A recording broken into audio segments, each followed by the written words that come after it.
Salut à toutes et à tous, bienvenue dans cette nouvelle vidéo, c'est Cyril71, nous sommes le mercredi 3 janvier 2018. Alors, la tempête Eleanor est désormais en train de s'évacuer en direction des Alpes et de la Corse, comme prévu en cette fin de journée, avec des valeurs très élevées, hein. On est parfois autour de 160 à 200 km/h, donc c'est vraiment très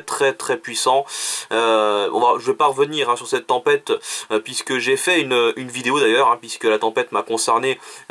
aujourd'hui, donc je ne vais pas revenir ni faire son bilan, voilà, donc j'en parle dans une vidéo que je mettrai donc sans doute demain. Et là je vous fais cette vidéo pour vous parler de la nouvelle perturbation qui s'annonce. Alors ça sera rien à voir avec bien entendu la tempête Eleanor, mais ce sera une nouvelle perturbation tout de même très active, très pluvieuse, et les inondations d'ailleurs commencent à se faire craindre sur de plus en plus de régions, Soyez très prudents car effectivement les pluies sont abondantes depuis quelques jours, et donc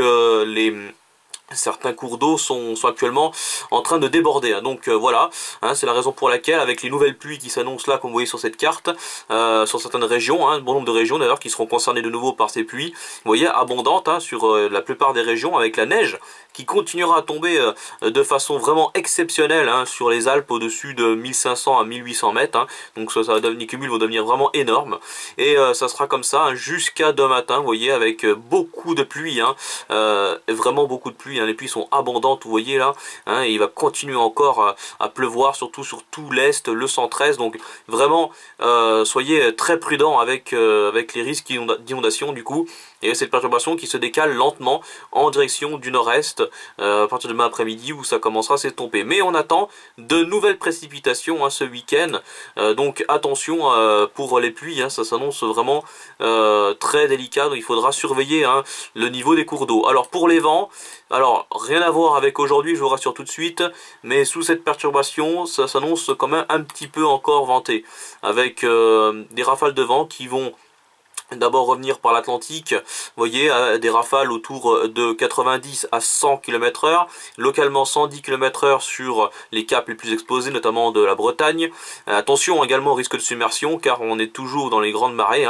voilà. Et ces vents vont ensuite se diriger un petit peu vers la Normandie, avec des rafales qui resteront modestes, rien à voir avec aujourd'hui, ce n'est pas une tempête, voilà, je tiens à rassurer, on est autour de 90 à 100 km/h, à l'intérieur des terres, le vent également souffle autour de 80 km/h, et d'ailleurs cette zone de 80 km/h va s'étendre un peu plus dans la matinée de jeudi, vous voyez ici, on est, voilà, des rafales à 80 km/h, sur toute cette zone là, ici on sera autour de 90 à 100,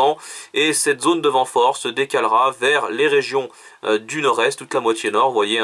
80 km/h toujours, et pour l'après-midi ça commencera un petit peu à se calmer, voilà, avec des rafales qui seront autour de 60 à 70 km/h sur une bonne moitié nord, donc rien à voir avec la tempête Eleanor d'aujourd'hui, mais ça s'annonce encore perturbé tout de même, et comme je vous l'ai dit, donc de nouvelles pluies à surveiller pour ce week-end. Voilà pour cette vidéo, donc demain je vous mets donc la vidéo de la tempête Eleanor qui m'a bien touché aujourd'hui, avec des rafales autour de 90 à 100 km/h, donc voilà, je vous dis à très bientôt.